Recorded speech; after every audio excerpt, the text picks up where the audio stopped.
Hey everyone, it's Mike Huber, founder and CEO of the Freshman Foundation and certified mental performance consultant. The Freshman Foundation helps young athletes be ready for every next step in the game of life through mental performance coaching. Before we get started with this episode, I'm so excited that the Freshman Foundation digital course is live after months of dedicated design and development and years of rattling around in my head. I'm very proud to have accomplished this goal. In episode 12 of the Freshman Foundation podcast, Vanessa Shannon, the Cincinnati Reds director of mental performance, talks about her experiences serving student athletes while at the University of Louisville. She suggested that incoming student athletes often struggle with going from being a big fish in a small pond to being an average-sized fish in a big pond. This course is designed to provide you with the tools to avoid being an average fish when you get to college and being a big fish from day one. My research has led me to teach 5 key skills in this course: growth mindset, resourcefulness, confidence, resilience, and building a support network. The course is highly interactive. You'll be asked to challenge yourself to reflect, build self-awareness, and practice these core skills both inside and outside of the course. At the end of the course, I expect that you will be ready to attack the jump to collegiate athletics.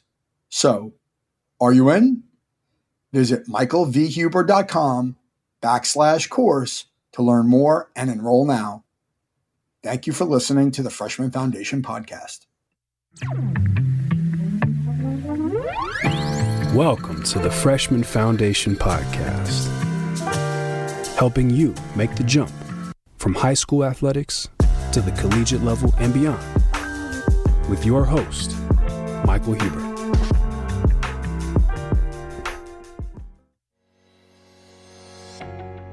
Have you ever made lemonade out of bad lemons in your athletic career? Welcome to the Freshman Foundation, a podcast that helps young athletes and their families be ready for every next step in the game of life. Today, we host Dr. Empress Rose Green, a former track star turned coach due to a career-ending injury. Now, she's revolutionizing the narrative around sports and entrepreneurship. From her Jamaican spirit and pride in sports to her evolution as an entrepreneur, she shares her story of resilience and adaptation. Rose offers insights into the sacrifices entrepreneurship demands and how her sports background instilled in her discipline, mindset, and perseverance.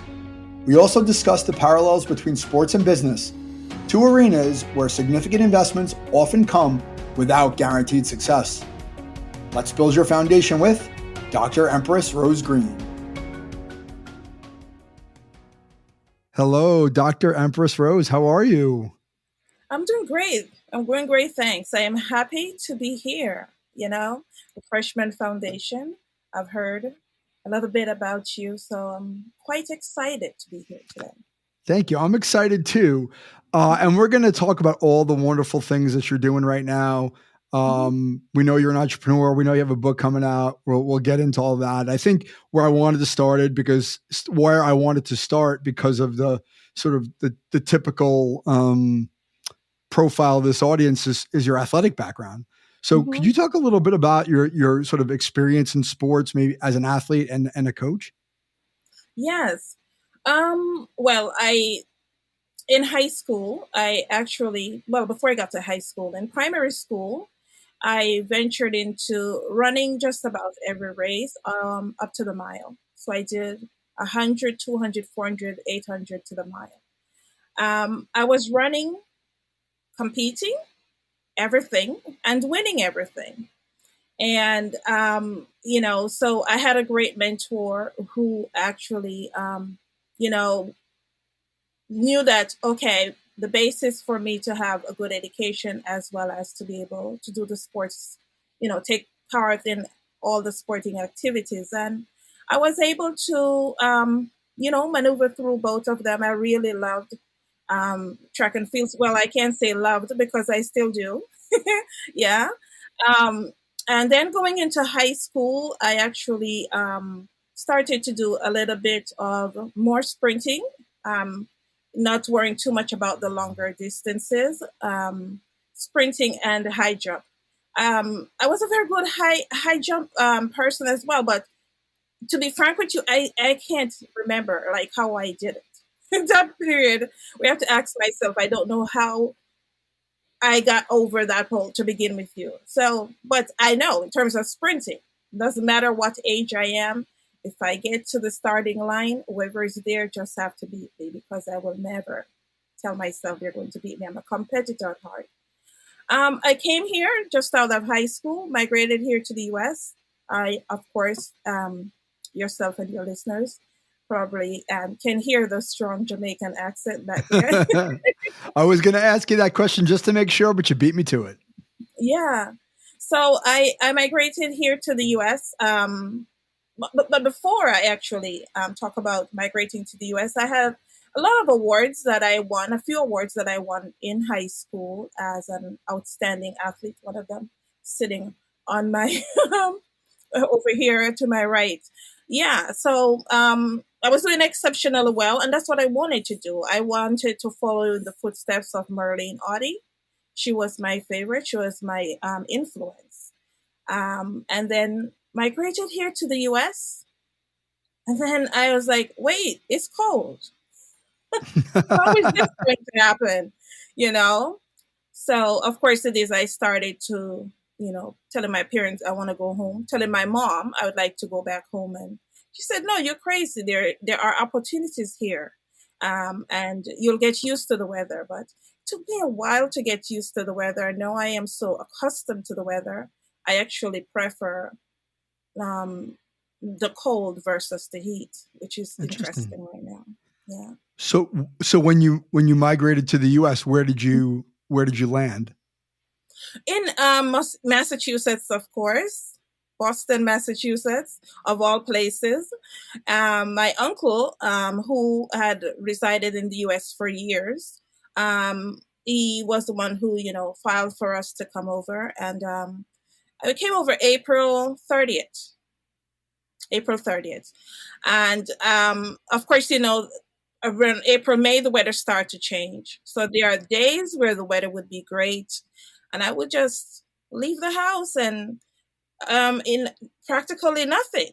And coming home, I'm like, oh my God, just so cold. So it took me a while to get used to it. So, of course, the training here, I had to push myself Yeah. to get into training in Boston. I actually coached myself for a while to ensure that I could withstand it before contacting a coach, to train with them because I just had to make sure I was prepared to be in that Hmm. zone. Yeah. Yeah. No, that makes sense. So I want to go back. I mean, obviously, well, it's obvious to me. Maybe it's not obvious to somebody who's listening, but I mean, Jamaica has this, storied culture of sprinters, right?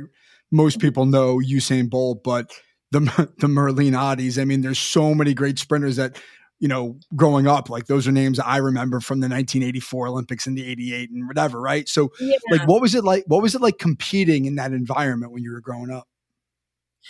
Um, it's compared to here, it's very different because I've coached here in the US high school students as well. And I've gone in and I've overseen programs to see just how they work. The difference for us in Jamaica is that you have to do sport. It's not, oh, you can't. You have to. It doesn't matter if you're 90 pounds or if you're 200 pounds, you have to do sports. And I'm glad that that was something that was instilled in us because it goes a long way. It goes beyond track and field. It goes, back to when, in order to stay healthy, even after competing and stuff like that, that you would have to know certain things and how to get through it. Um, Very competitive, I must tell you. Jamaicans very competitive, especially on the sports scene. For primary school, we have sports day, which we compete against other primary schools, and the idea is to come out on top because then we'll get to go to champs. In Kingston, which is the capital, and we're able to show our skills. And some of the, Merlin Hot, you might show up to sports day and greet us and stuff like that. So we always look forward, to getting out there as well. But all in all, Jamaican athletes, it doesn't matter which school you go to, Everything is a competition. Yeah. Yes. Yeah. So I don't know if I told you this, but I interviewed another gentleman from Jamaica who is a Canadian citizen, and he ran for the Canadian Olympic team. I think it was Mhm. 1988. Robert Esme. Oh, okay. Yeah. Is it Yeah. 400? Is that correct? I think it was maybe it was a 400-meter relay. But yes, so very interesting guy. And it was the same. The reason I bring it up is because the same um, energy came through in the Mhm. conversation about the competitiveness, right? Like Yes. how important it was to win and how important it was to show that I was the best. And I thought, and it wasn't from a place of arrogance. It was from a place of pride of like, I've worked so hard to get here. Like this is Yes. my place. And I think that that's a great thing, right? Especially when you come from a small nation, right? Like to Mhm. be that powerful in a particular sport and then be able to show the world how good you are at something, it's got to be a pretty significant source of pride. It is. It is. But Jamaica, there are certain things with Jamaica though that's like a double-edged sword, because you want to go to school, you would like to do track and field, you would like to do well, but it depends also what household you are in, because just as how, for instance, you go to Ghana and Nigeria and you talk sports, and the parents do not want to hear anything about track and field. They want their kids to become doctors, right? So my parents were doctors. And so I can't talk track and field. I was good, but I couldn't talk track and field. All my parents kept saying, you have to have an education. They don't want to hear about the track and field side of it. So no matter how great I was, which is another thing, and it's something that we teach here in the States, where we have to teach that psychology in terms of parents and encouraging parents to come out and see their kids, because it actually helps. During my tenure as an athlete, none of my parents showed up for competing at any of my races. My dad showed up one day and he told me he was impressed, but that was it. It was always about the books. So I was a very great athlete, but it stopped at the door. All you want to hear about is the books. Yeah. Well, I Mhm. mean, culturally, I think that it's going to be different, right? Across cultures. And listen, I think there's a fine line here in the United States. I think most parents here nowadays are very, very involved, and they're too involved in some ways, right? So you could Yeah, cross the we get line kids from that are being too right, involved right. as Is it, well. but Mhm. it's an interesting point that you raise, because when I was growing up, my parents were not very Mhm. involved either. And as I look back on that experience, right, like I think there's a lot of regret in the sense that like I did it on my own. But at the same time, I Yes. look back and go, like, if my parents were so caught up in my athletic Mhm. performance, would it have been worse? Because I was hard on myself as it was to begin with. Now, if I have adults around me getting on my case about like, you should have done this, you should have done that, you should do more, my anxiety would have been through the roof. So actually, like, I could see it both ways. But when you're working so hard to be good at something, you want to be recognized, especially by your parents. And so, like, how do you think that their mindset about academics over athletics, how did that affect your career as a track and field athlete? Um, I wanted to celebrate with my parents, tell them about how good everyone else think that I was. And I just couldn't do that. However, um, in 2004, as I trained for my Olympic trials, I got injured. And there's a little, with my book that's coming out in July. I just had a book that I released, but that book is a book of poems. And of course, it's autobiographical. But the written literate publication that will come out in July, this is something that I speak on as well. In one sense, I was so happy that my parents pushed me to go to school and to get an education, because when I got injured in 2004, due to that injury, I wasn't able to walk for a year and 10 months. And I had to think there was nobody there. So all my friends, they didn't come around anymore. Yeah, it was I have two kids, a boy and a girl. And they were the ones who actually was there for me and to get me, the necessary things that I need. And I had to think, well, I've spent so much money going to the doctors and stuff. I'm running out of money. What do I got to do? But there it goes. I have the background in terms of being so talented and doing different things and can do different things to survive. I had to tap into that, and it wasn't just because I was street smart. It was because of the education that they pushed me to get. Yeah.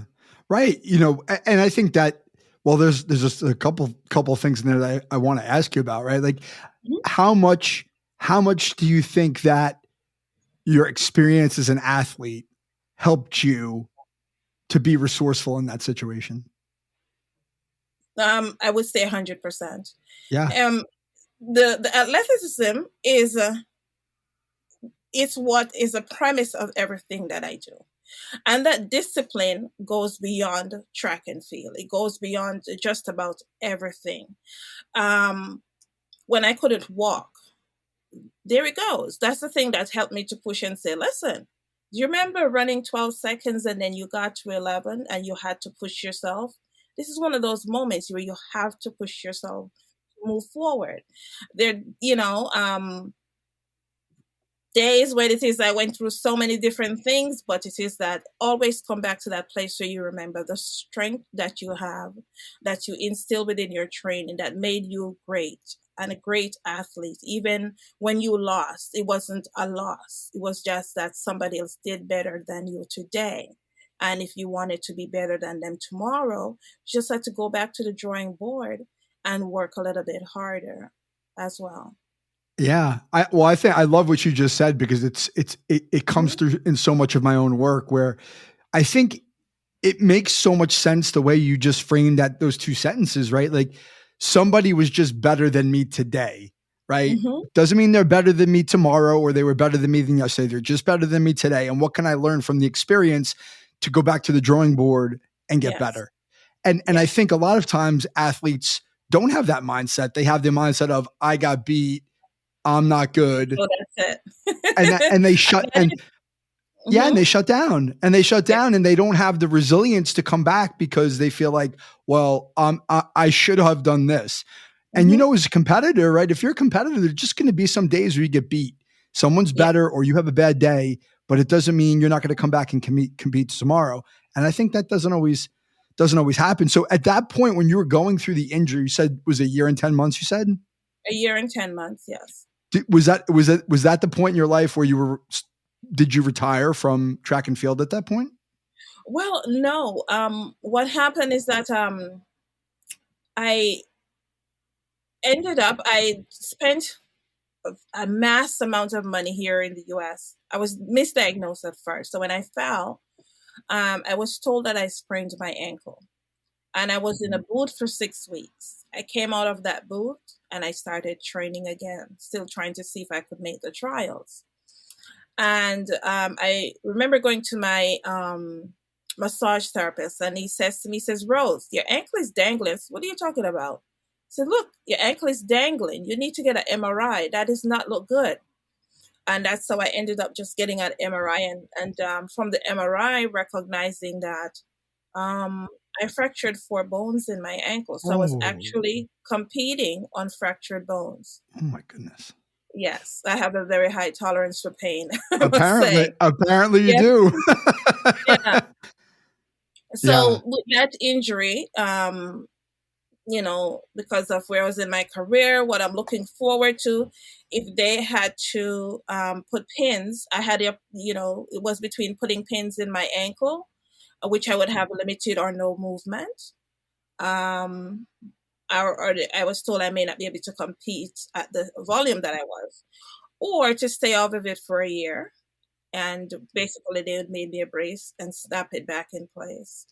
And I choose the brace, snap it back in place, and that I would stay off of it for a year. But after a year, it would get better.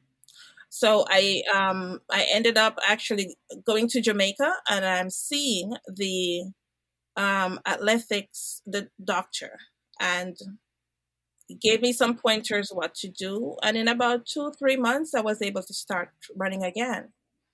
But after I started running, I said, okay, you know what? I'll train for 2008. So in 2007 to late 2006, I started training. But every time I would run, I would see black spots when I'm running, when I'm sprinting. And so after going to the doctors, 8 different doctors, they told me there was nothing wrong with me. Until one day I said, there's definitely something wrong because I know I almost fainted. And that was it. I walked into the hospital. They told me if I was outside 5 more minutes, I would have dropped dead. My when I couldn't walk, it created blood clots in my legs Oh, that okay. moved through my lungs. Oh my So I was goodness. told that I couldn't compete again because of that. How Yeah. old were you? How old were you at that point? I don't even remember. Let's see. um, that was, I had to be like around 20, 25, 20, 25, 26. Yeah. Okay. I was told So that I couldn't compete anymore. So I was already coaching on the side, but I didn't, you know, uh, delve into coaching like that. But it appears that whoever I coached, they always better their time. And that is something that I could say throughout my entire coaching career. Whichever athlete I've trained, they have never ran the same time that they come to me. They've always yeah, bettered their time. excellent. So you were already coaching at that point, but how, like, how was your transition into retirement? Like, what was that like for you? It was very hard. Yeah. Was very hard. I was very depressing, to say the least. I got very depressed because I didn't want to stop competing. I had a goal and I felt like I was robbed from that goal. I remembered there was an athlete I mentored on the Jamaican team. And when I told her, I says, I will not be able to, you know, compete anymore. And she looked at me and she says, well, God has different plans for us. And maybe that's your plan. You do it so well with coaching. You are the one who influenced me because I was the one who influenced her actually. And she made all the way to the Olympics. And she got to the Olympics. She couldn't even believe she was at the Olympics. She called me crying, saying she can't compete. She can't believe she's here. Something that she wanted. So now she was telling me that, you know, um, I am a very good coach. And maybe that's what I should be doing versus competing. God has different plans for us. But I was so upset I didn't talk to her for 5 years. Yeah. I mean, but listen, I mean, when you work your whole life Yeah, toward a goal like being in the Olympics, right? yeah, And it doesn't happen, I can't imagine that it's hard. It's hard not to be angry or bitter that it was ended, and it was ended because of something that was out of your control, which was the injury, right? And so yeah. that's life. And I think, it's easy to look back, not easy, but when you look back on things and you go, oh, okay, this makes sense, Hmm. after all these years, that, hey, maybe it was my purpose to be here helping Yeah, athletes, and that was the way I was going to move forward. But in that moment, right? Like, no, you're like, yeah, that's my spot. Why aren't I running? Like, I can't believe yeah. I'm not going, right? And I'm saying, you made it to the Olympics. Why would I not want to go? There's so many. I was coaching as well as I promoted a track and field awards ceremony. So I put myself out there as, I was already promoting various events, and I promoted the New England Track and Field Awards ceremony as the one who initiated it. And the athletes were just like, so they were loving it because they had something to look forward to every year, whereas they didn't have something like that before. So I was also, very good at that as well. And the athletes were so happy. So, yeah, she recommended, she's like, you're doing these things and you do them very well, but maybe it's not just your time. Yeah. That was So that. how long did you coach for? Well, I've been coaching for over 20 years. Yeah. So you're I still was coaching coaching. today? Yeah, I was coaching But Mm, I didn't take it serious. I was, persons would just come to me and ask me for pointers, and I would give it to them, and it worked. So as I was told that I couldn't compete anymore, I went full fledged into coaching, and still training, doing some little things by myself as well, just to stay in shape. yeah. So now your world has changed pretty Hmm. significantly. You're into I think the way you describe yourself as a serial entrepreneur, right? And I think that Yes. as somebody who's an entrepreneur myself, I think this is something I'm always very interested in. So Hmm. tell me about that path, right? When you started to sort of pick up new things or start new businesses and try new things, like what was that like for you? Like how did it make you feel in the process? Um, well, here's the thing. Even though I did track and field, I always have a small business on the side. And I started promoting, which was my first thing I started doing when I came in the US, by arranging for other musicians to travel to the US, and I would rent, different venues and do all the work or whatever. So I was a promoter. So I had that as well. And even though I did sports, I was always doing music as well, and I just grow into it. Just natural for me because I started writing songs at a very young age as well, and studying the music notes and everything like that. So that just come natural. So when someone asks me, "Can you write a song for me?" and I was like, "Okay, no problem," you know, that's it. It was never a Yeah. problem for me because it's something that I always do. So it was easy for me to maneuver into start writing for other artists across the world. So now it's not only that I do track, I write programs for some of the track and field athletes, but I Hmm. also write for some of the musicians across the world Wow. in different languages as well because I speak 9 languages. Really? Nine. So Yeah. what are the nine languages that you speak? So in high school, depending which high school you go in Jamaica, you attend in Jamaica, you learn a few languages there. So I already had learned French and Spanish there. And then for my dad, I traveled to Africa a few times with him. Well, so I speak Tree, which is spoken in Ghana. I understand Pidgin English, which is spoken in Nigeria. Um, I speak some Portuguese, French Creole, um, and I speak Shona, which is in Zimbabwe, which I learned recently. And my mom used to reside in Curacao, so I speak Papiamento. Wow. That's a lot of Yeah. languages. I think, That- I was just saying to someone that, I need to do my ancestry because all my brothers and sisters speak numerous language. My mom speak 12. I have a brother that just passed away. He spoke 15. And I have a grandson that speaks 4 languages and he's only 6 years old. wow. So I want to check it out to find out So about this so historical that's going on here. Yeah. yeah, that's so fascinating. Yeah. You went from being an athlete to being a coach. You were Hmm. writing songs, and Hmm. you've moved into writing, right? You've written how many books have you written? I probably have around 6 books right now that I've written thus far. Um, and I do films as well. So the last film that I did is the Battle of Adwa. This was when the Italians colonized Ethiopia. So I wrote a song, and I didn't realize. Well, when the person asked me to write the song, I didn't realize that it would have been a song that Ethiopia adopted.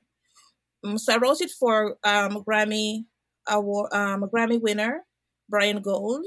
Is a reggae artist. Won gold alongside with Shaggy and Tony Gold. And I wrote the song for him, and then it was afterwards. Then I was told that, yeah, it's for the Ethiopian Federation, And so I wrote that song last year, and then this year for the Battle of Adwa anniversary, I did a short film, and included the song within the film itself as Yeah. well. That's Yeah. so cool. Very cool. I mean, I love the creativity that comes with Mhm. entrepreneurship in the sense that like there is no one right answer. Typically, Yes. it's like trying to find something that works, but like then you take it to the next level, which is creating art, right? Creating music, creating writing. Like that's Mhm. that it's a very interesting world. And in fact, I just started reading a book about About creativity and creativity? yeah, creation of art. It's by Rick Rubin, the music producer, Mhm. who produced like the Beastie Boys and like all these acts. Right? He wrote a book called The Creation of Art, and I just started reading it. And it's a very interesting, very short chapters, but he has a very like existential view on creating, and I just find the process fascinating. And I think it's really cool when people can go out and create and continue to create new things and like have that sort of, you know, that motivation all the time and that gift to do it. And I think it's really cool. So I guess the question I wanted to ask you just in general is, Mhm. so like being in entrepreneurship, like what are some of the qualities or skills or things that you've learned that parallel with sports? Um, of course, sports take precedence. It's like the premise, even with doing, with the entrepreneurship, it teaches you a lot. As being an athlete and training at the volume that I trained at, it teaches you loyalty, how to be loyal, not only, you're not with a team now, so to speak, but to be loyal to the persons that you serve, to the profession that you have, and to uphold that highest standard. So, needless to say, even though I'm an introvert, yeah, I'm an introvert. Me too. And I'm out there in this world that, is not introverted and is like, "Oh, I just want to stay in the back and do what I do." So persons that will actually see me on your podcast be like, "Oh my gosh, she's finally showing her face." Yeah. But the thing about it is that sports has a lot to do with setting the tone to how it is that you work within whatever profession you do as an entrepreneur. It's going to help you along the way, to shape what you do. I woke up at 5:30 every day to train from primary school, you know? And so my body is used to it. And it actually helps me during this entrepreneurship, as well. By the time I get up at 5:30 and I get a lot of work done and the world is awake, 10 o'clock, 9 o'clock, oh, I already got you. I am way ahead, Yeah. So it actually helps. Actually helps. Yeah. Yeah. It sounds like it's the discipline, right? And Mhm. I've had those moments of being able to sort of create these analogies in my brain, right? Where like you said, like if I was able to get up at 5:30 every day to train, then why can't I get up Yeah, 5:30 every day now to invest in my business in and your my own business. businesses, right? Right. And Yes. you're creating that discipline for yourself, which like sports gives you that. Cause I think for a lot of people who are not involved in sports at a young age, they may not be as disciplined or it may be harder for them or it's just less common. And I think that that's something that a lot of people will share. Oh, go ahead. No, I was going to say, like, to piggyback on the creative aspect, the book of poems that I just came out a few days ago, I have a poem within that book that talks about creativity. And I'm actually going to be writing a separate book about creativity and how important it is with sports and being a creative, because they go hand in hand as well. And there is actually a creative scale that's used to measure how creative you are. If you are a big C or a little C, as well within your industry, little C could just means that you would like to create things from now and again, but big C, you dabble in, you're not as afraid of being a creative, and you know that comes with money. So you have to be prepared as an entrepreneur. Are you willing to lose thousands of dollars to chase your dream? You know, yeah. I can relate. Trust me, I've been there. Yeah.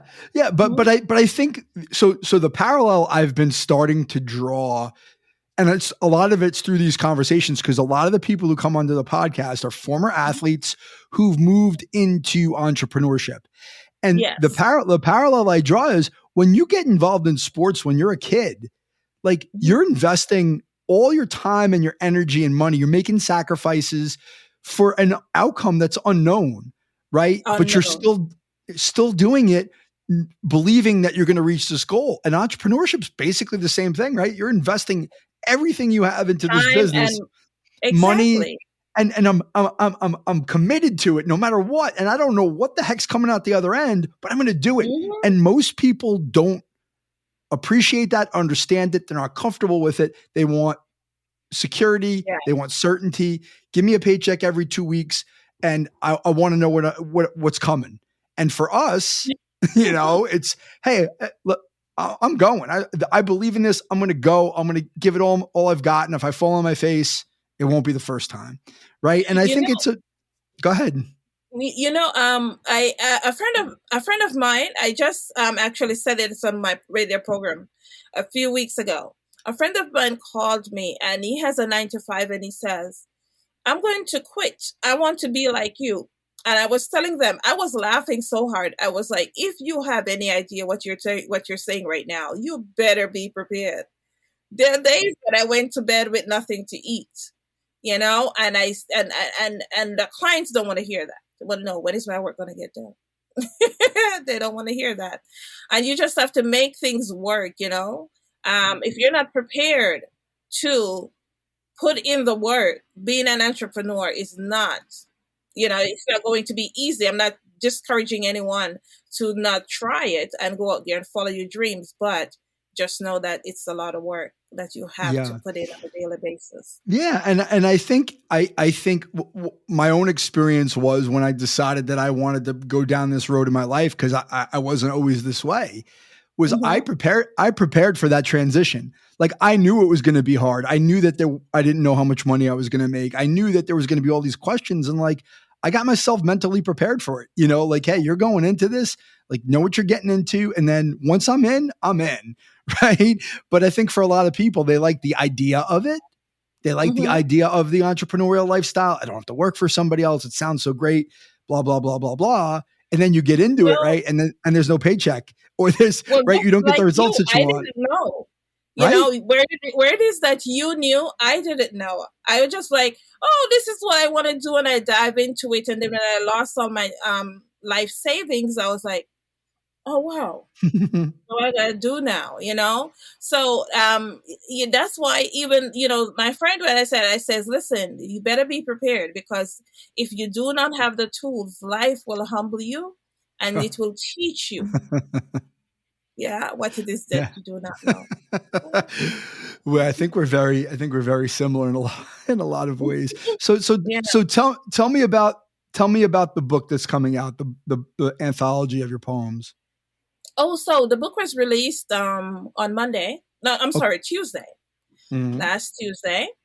And I tell you, I am humbled by persons, well, I am humbled in a sense, but before, years ago, a story. I lost everything, and I was homeless, living out of my car with 2 kids. And I worked my way back. I worked my way back. So something that I learned with coming back is that when somebody on social media reach out to you and says, I see you doing something and I want to give you like some pointers, or I want to send you an article, you never say no, because you don't know who is who. And even though especially in the industries that I work, you're never too old to learn. And that's something that I learned over time, is like, just go along with the flow. So I released this book, and you don't know who is looking as well when you're working. You do Never. not know who is looking and watching and saying, yeah, she works hard, or she's doing something and I'm going to help her, or I'm going to say something to her. I woke up the morning and I received a few messages across social media and persons that were telling me, I read your book and I was crying. I read your book and I was in tears. Thanks for the book. And I'm like, I didn't even know I was going to sell. To be frank with you, I didn't even know I was going to sell one copy. Of course not. You have no idea. Right? And so when you say that to someone as an entrepreneur, it's like, how would you not know that? You just don't know, because How do you know, right? So many phases of entrepreneurism that you don't know. But to wake up and see persons that I don't have no idea who these people are, purchase the book. That's and very could tell cool. me what was their favorite poem. And ask me questions, like what happened here? And it's like, wow, I was floored. So it has been making its rounds, and I've been promoting it heavily Yeah. as well. And I have persons now who have jumped in, who I don't even know, that shares the book with other persons and said, listen, read this book. So I said, oh, look at that. That's the best. Well, that's the best way to build an audience, right? When someone recommends something, whether it's a book, a movie, a TV show, whatever it is, a coach, when you recommend somebody, like, those people are going to listen because they trust those people, right? So clearly you're doing something right. And I'm glad you shared that story. It's funny you say that, like, I haven't written a book and I haven't gotten around to it yet, but I will one day. But I just started building this course that I've been thinking about for some time. And it's the same idea, right? I'm going to end up investing thousands of dollars into the course, like, and all the time I've put in, and I have no idea if one person is going to buy this course, right? When I launch it, I'll find out, but like, you believe in it, right? You believe in what you're doing. And you're like, I have faith in myself. I have faith in what I'm saying is important and valuable. And I'm going to give it everything. And if I don't sell a copy, well, I know that that's a possibility, but at least I tried, right? Versus not trying at all. And I think when you put that energy, I mean, not to get too far flung here, but when you put that energy into the world, I think people pick up on it, even if you don't realize, like you said, they're watching you. They're watching. And you may put something out, and then, this being an entrepreneur, there's so many different angles to what you do within your job yourself. And they may come to you for another service that has nothing to do with what you're doing. And somebody may strike up a conversation. From the book going out, I have a lady that reached out to me. She didn't even know that I used to be an athlete and stuff like that. And she has a son who wants to get into track and field, and he's very good, but she don't know where to go for a coach or a coach him and stuff like that. And just from talking to me, and she was so happy. She was like, oh my God, can you help me out? And I paired her with a coach that, that I know can work with her child until a certain age. So you never know. There you go. Know. Yes. That's great. So, I mean, as we wrap up, the last question I always ask everybody, Rose, is what's the one piece of advice you'd leave to somebody listening to this? And you could do it from the perspective of an entrepreneur or however you see fit. But like, I like to leave them with one thing so that they can sort of say, okay, if I get nothing else from this podcast, here's the one thing I got. So like, what would that piece of advice be? When we talk about persons, we're going through a very difficult period. People blame it on COVID, and whether it be COVID or other things that are going on in our world, just know that, there's always a way out. There's always another day. My parents always say to me, something my mom always say, actually, she always tell me, she's like, just remember, there's always someone out there who's worse than you. There's always somebody out there that's worse than what you're going through. So don't think that it's the worst. You just have to keep on going. And even reading the book of poems will show some of the things that I've been through. I'm a cancer survivor. There's just a lot to the book. I think you need to write an autobiography. Your story is incredible. Yes, I have a book that will be coming out in the future. It's called Miracle Baby. I wanted to release it for 2020 because I'd also written a song for the Olympics. However, the Olympics never happened.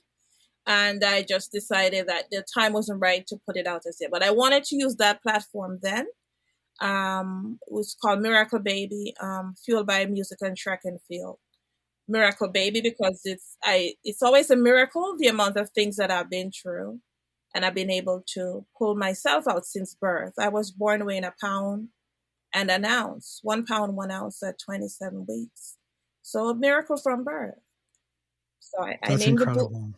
Miracle Baby, and it will come out sometime in the future. But for now, my focus is on just putting out those stories for the poems. What I did was, for the book of poems, it summarizes what each chapter is about, and you can gauge by what the poem is saying what is to be expected in the book that will come out in July.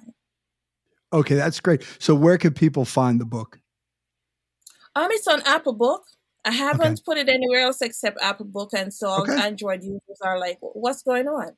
We need it as well. So, what I've been doing for persons with Android, once they have Gmail or Facebook, I'm on Wattpad, which is an app for authors. So what I do is I release parts of the book 2 to 3 days per week. I released 2 parts last week. And so we'll be in order. So I already released the preface. This week I released the foreword and one of the poems as Excellent. well. That's great. Yes. Well, congratulations on doing that. It's an amazing accomplishment, and I'm looking forward to getting my hands on the book myself and reading it, because I think there's just I'm giving so much to be learned. Copy. All right, there we go. All my interviews, I am giving a signed copy. That sounds wonderful. I'm really looking forward to that. So thank you so much for coming on and sharing your story. This was great conversation, and let's stay in touch and maybe do it again in the future. Oh, for sure. It's a pleasure being here. And to everyone out there, just remember, tomorrow's always another day. Keep pushing through. It's a great way to end. Thank you so much, Rose. Thanks, Michael. It's been a pleasure. Same. So, what was your biggest takeaway from my conversation with Dr. Empress Rose Green? My biggest takeaway is the power of resilience and unyielding persistence. Life may throw curveballs, and sometimes it might seem like a dead end, but as Rose beautifully puts it, there is always another day, there is always a way out, there is always someone who has it worse. The key is to keep going. No matter the circumstances, no matter the setbacks, the focus should always be on moving forward. I strongly encourage everyone, whether you're an athlete, student, or a professional, to internalize this invaluable lesson of resilience. By maintaining your perseverance in the face of adversity, you can navigate life's challenges and come out stronger. I want to thank Rose for her kind generosity and the wisdom she shared with the Freshman Foundation community.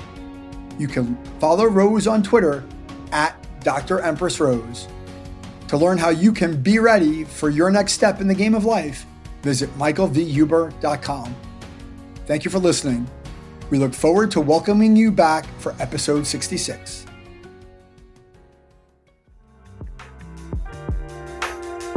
Mike Huber is the founder and owner of Follow the Ball Coaching, located in Fairhaven, New Jersey.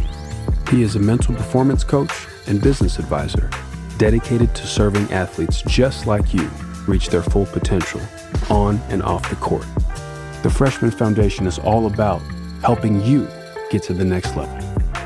For more information, follow along on Instagram at the Freshman Foundation. Please subscribe, give us a like on iTunes, Spotify, leave a review, tell a friend. Most importantly, come back in 2 weeks, ready to get better.